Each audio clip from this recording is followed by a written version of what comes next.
Sungguh biadab, iblis ini tega memukuli Nabi Adam saat Nabi Adam baru saja diciptakan.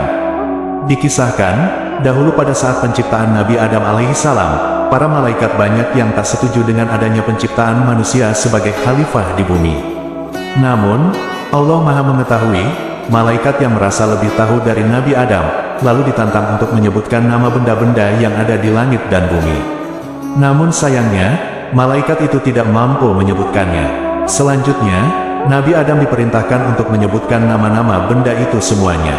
Alhasil, Nabi Adam mampu menyebutkannya karena sebelumnya telah diberi ilmu pengetahuan oleh Allah Subhanahu wa Ta'ala. Allah Subhanahu wa Ta'ala dahulu menciptakan Nabi Adam dari tanah liat. Lalu, diberilah bentuk pada tanah itu dengan kekuasaan Allah Subhanahu wa Ta'ala. Setelah itu, jasad Nabi Adam alaihissalam digeletakkan selama 40 malam. Di masa itu, iblis menghampiri jasad Nabi Adam dan memukulinya dengan kaki. Kemudian keluarlah suara seperti tembikar dari tubuh Nabi Adam alaihissalam. Waktu itu tubuh Nabi Adam berongga dan tak berisi. Kemudian, iblis masuk ke mulut dan keluar dari dubur Nabi Adam, lalu masuk melalui dubur dan keluar dari mulut lagi. Iblis kemudian berkata kepada para malaikat, "Janganlah kalian takut kepada makhluk ini, karena sesungguhnya Tuhan kalian maha perkasa, sedangkan makhluk ini berongga. Jika aku dapat menguasainya, niscaya dia benar-benar akan kubinasakan." Kemudian, tibalah saat peniupan roh Nabi Adam alaihissalam. Allah Subhanahu wa Ta'ala lalu memasukkan ruh Nabi Adam ke dalam jasad Nabi Adam dari atas kepala. Saat ruh Nabi Adam sampai di kedua matanya, maka seketika ia dapat melihat buah segar yang ada di dalam surga.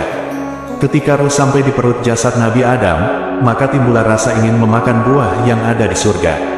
Ketika ruh sudah masuk sempurna ke dalam tubuh Nabi Adam, maka seluruh anggota badan beliau dapat bergerak dan berfungsi seperti manusia pada umumnya. Setelah itu, Allah memberi perintah kepada para malaikat dan iblis untuk melakukan penghormatan sujud kepada Nabi Adam alaihissalam. Seluruh para malaikat lantas mentaati perintah itu. Namun sayangnya, hanya iblis yang membangkang. Iblis menolak perintah itu karena dia beranggapan bahwa dirinya lebih baik dari Nabi Adam. Nabi Adam tercipta hanya dari tanah, sedangkan iblis dari api. Pembangkangan iblis lantas membuat Allah Subhanahu wa Ta'ala murka. Alhasil, iblis lantas mendapat laknat dari Allah dan diusir dari surga. Keputusan ini tentu membuat iblis marah. Sebab, gara-gara Nabi Adam kini iblis harus terusir dari surga. Nabi Adam lantas Allah tempatkan di dalam surga yang indah dan penuh kenikmatan. Keseharian Nabi Adam di surga memakan waktu yang cukup lama. Hal ini lantas menyebabkan Nabi Adam bersedih karena merasa sangat kesepian. Allah Subhanahu wa Ta'ala lantas mengetahui tentang kondisi Nabi Adam yang kesepian. Kemudian, Allah Subhanahu wa Ta'ala menciptakan seorang wanita yang akan mendampingi Nabi Adam alaihissalam. Allah Subhanahu wa Ta'ala lalu menciptakan seorang wanita dari tulang rusuk Nabi Adam bagian kiri. Wanita itu lantas diberi nama Siti Hawa, yang mana beliau merupakan ibunya seluruh umat manusia. Kemudian, dihadirkanlah sosok Siti Hawa di dekat Nabi Adam alaihissalam. Ketika Nabi Adam pertama kalinya melihat Hawa, maka hatinya begitu bahagia dan senang sekali. Nabi Adam dan Hawa lantas menikah dan sama-sama menjalin ikatan hidup yang harmonis. Betapa senangnya Nabi Adam karena sekarang beliau tidaklah sendirian lagi. Nabi Adam dan Hawa akhirnya dapat hidup bahagia di surga bersama dan menikmati segala fasilitas yang ada di dalam surga. Meskipun Nabi Adam dan Hawa diberi kebebasan hidup di surga, tetapi mereka harus tunduk dan patuh terhadap peraturan perundang-undangan yang Allah berikan. Allah Subhanahu wa Ta'ala berfirman, "Wahai Adam, bertempat tinggallah kamu dan istrimu di surga. Serta, makanlah olehmu berdua buah-buahan di mana saja yang kamu sukai, dan janganlah kamu berdua mendekati pohon ini, lalu menjadilah kamu berdua termasuk orang-orang yang zalim." Quran Surat Al-A'raf ayat 19. Di dalam ayat tersebut, Allah Subhanahu wa Ta'ala menjelaskan bahwa ada satu pohon terlarang di surga yang tidak boleh mereka dekati apalagi dimakan. Buah itu adalah buah khuldi.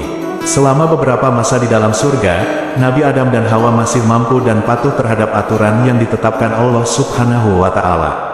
Namun, iblis selalu memata-matai mereka. Iblis berusaha mencari tahu tentang apa kelemahan manusia.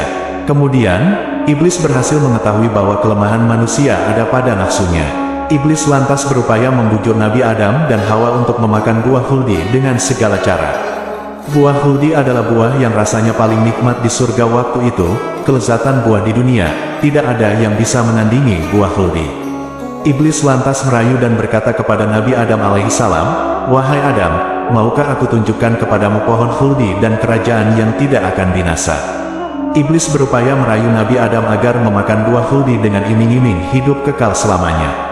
Nabi Adam awalnya kurang percaya, tapi beliau lantas berpikir, apakah benar apa yang diucapkan iblis itu?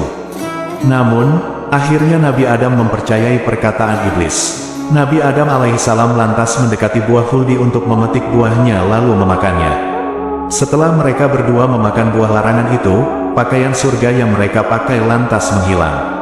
Nabi Adam dan Hawa langsung otomatis telanjang bulat. Mereka lantas sadar akan kesalahannya melanggar larangan Allah Subhanahu wa Ta'ala. Mereka kebingungan dan merasa malu dengan kondisinya. Setelah itu, Nabi Adam dan Hawa mencari dedaunan untuk menutupi aurat-aurat mereka yang telanjang. Iblis telah berhasil menghasut Nabi Adam dan Hawa hanya dengan embel-embel hidup kekal abadi. Ternyata Nabi Adam dan istrinya telah berani meninggalkan perintah Allah Subhanahu wa Ta'ala, dan lebih terpedaya dengan tipu daya iblis laknatullah. Allah Subhanahu wa Ta'ala pun mengetahui perbuatan Nabi Adam dan Hawa. Allah Subhanahu wa Ta'ala lalu berkata kepada mereka berdua, "Bukankah aku telah melarang kamu berdua dari pohon kayu itu dan aku katakan kepadamu, sesungguhnya syaitan itu adalah musuh yang nyata bagi kamu berdua."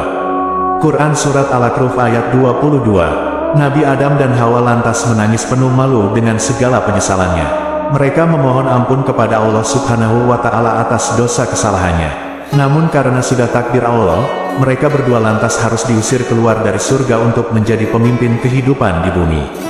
Untuk kisah selanjutnya, tunggu di episode selanjutnya. Wallahu a'lamu bishawab.